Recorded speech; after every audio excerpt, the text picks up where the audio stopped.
In the Hudson Valley Artist Spotlight today at 100.7 WHUD, it is Mark Grossman. Welcome to the stage, Mark. Thanks, Eddie. Thanks for having me on. My pleasure. You're very polite. Where do you live? I'm in Valhalla, New York.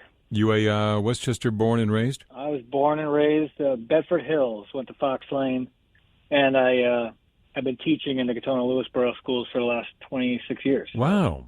What is it about teaching that intrigues you? What do you love about it? I just love being able to build the relationships with kids and have them be creative, be problem solvers, and make connections with one another. It's a super rewarding job. So I'm guessing teaching is part of that communication.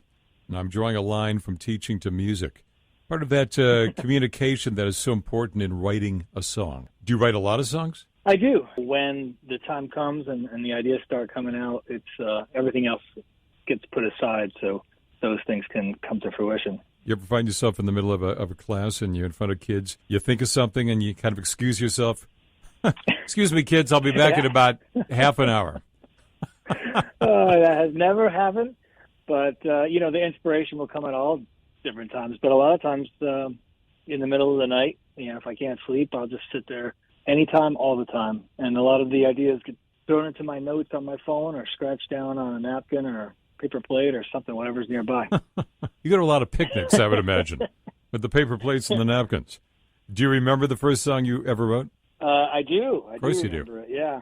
It was called 5 More Days, and it was about someone who had 5 days left before they are going to jail. Wow. I wrote it when I was 15, and I just learned 3 chords on the guitar and was like, hey, maybe I'll try writing my own song. Man, 3 chords and a song about prison. Did you try to sell to Johnny Cash?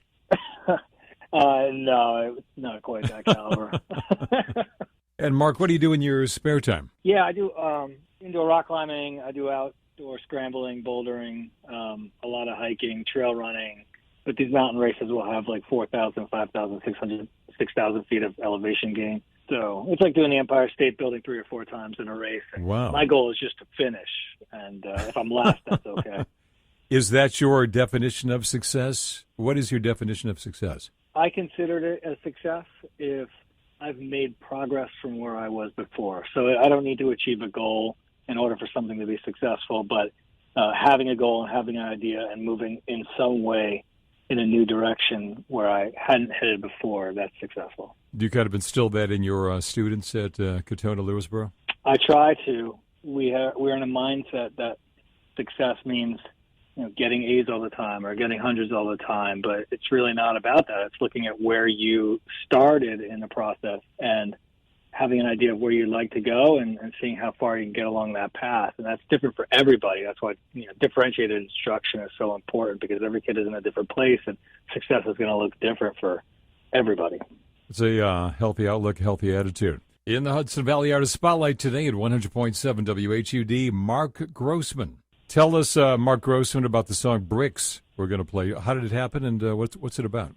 Sure. I'm an ex-approval junkie, and I lived a long time in my life just trying to live for other people and make everybody happy. And that song is my way of capturing the torture of living like that as a message to other people that, you can't keep banging your head against the wall hoping to be something to someone that you're just never going to be. You can't live for other people. You have to live for yourself. And, it grew out of a number of relationships.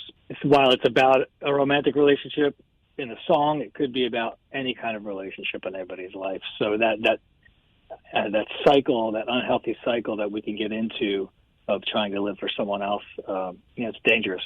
So true. Well said. Do you have a band playing with you, Mark? So the band is called Bittersweet Descent, which comes from the title of the EP. Mm-hmm. And I have Jamie Altieri, who has joined with guitar and vocals, Chrisana Sopapag, who is playing bass, and Jesse Weiss is on percussion. And we've been rehearsing, trying to get some solid sets together, and we're getting close. So we are starting to book gigs. We're looking at doing an album release party in early November, but the details aren't confirmed yet. We have a place, and we're working on it. So information will be forthcoming about that. And where would information be found? What's your website? MarkGrossmanMusic.com, or you could go to bittersweetdescent.com. Right now we're building that website, so it's minimal. You could also find me on Facebook and Instagram, Mark Grossman Music. At Katona Lewisboro, they know him as Mr. Grossman. We know him here as Mark Grossman. You might see him on a trail one day, but here's the song Bricks in the Hudson Valley Artist Spotlight at 100.7 WHUD. Good luck, Mark, and thank you. Thanks so much, Andy.